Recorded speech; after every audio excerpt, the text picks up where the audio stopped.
अस्सलामु अलैकुम वरहमतुल्लाहि वबरकातुहू। उम्मीद करता हूँ तमाम लोग खैरियत से होंगे। आज फिर अल्हम्दुलिल्लाह हमारे मदरसे में पढ़ने वाली एक बच्ची का कुरान करीम शुरू हो रहा है। अल्लाह का बड़ा एहसान है, उसका फजल है कि अल्लाह तबारक व ताला ने हम लोगों को कुरान करीम पढ़ने की तौफीक अता फरमा रखी है। ये कुरान करीम अल्लाह ने एक ऐसी किताब बना करके हम लोगों के पास पहुँचाई है जो हमारे पास पहुँचने तक बहुत बड़ी बड़ी कुर्बानी आई है।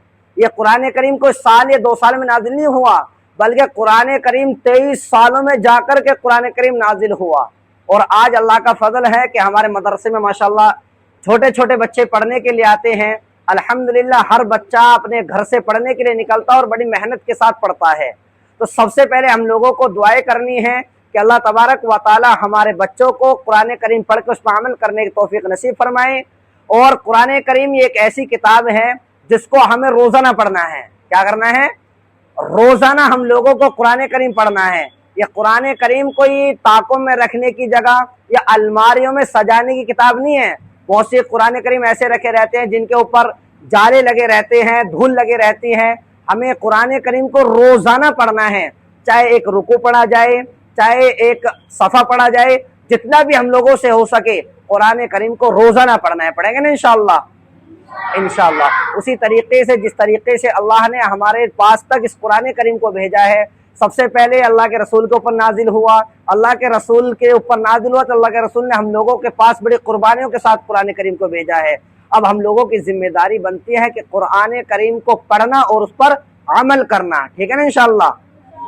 सबसे मेन चीज होती है अमल करना। क्या है? अमल करना। कोई भी चीज है, सबसे मेन चीज क्या है? अमल करना। कुरान करीम को पढ़ना है, उसको समझना है और फिर उस पर अमल करना है। ये कोई मामूली किताब नहीं है। अल्लाह तबारक व ताला जिस बच्चे से, जिस बंदे से मोहब्बत फरमाता है उसे अपनी पाक किताब से नवाजता है, यानी कुरान करीम पढ़ने की तौफीक बख्शता है। जो आज अल्हम्दुलिल्लाह हमारे मदरसे में पढ़ने वाले बच्चे पढ़ते हैं। और सबसे पहले इन बच्चों के लिए दुआ करनी है कि अल्लाह तबारक व ताला मुझे और आपको सबसे पहले कुरान करीम पढ़ के उस पर अमल करने की तौफीक नसीब फरमाए और कुरान करीम पढ़ने के साथ साथ उस पर अमल करने की तौफीक अता फरमाए। हमारे वालिदैनों का साया हमेशा हमारे सरों पर कायम और दायम फरमाए। हमारे जिन लोगों ने भी हमसे दुआ के लिए कहा है, उन लोगों के लिए दुआ कीजिएगा कि अल्लाह तबारक व तआला उन तमाम लोगों की दुआओं को कबूल फरमाता रहे।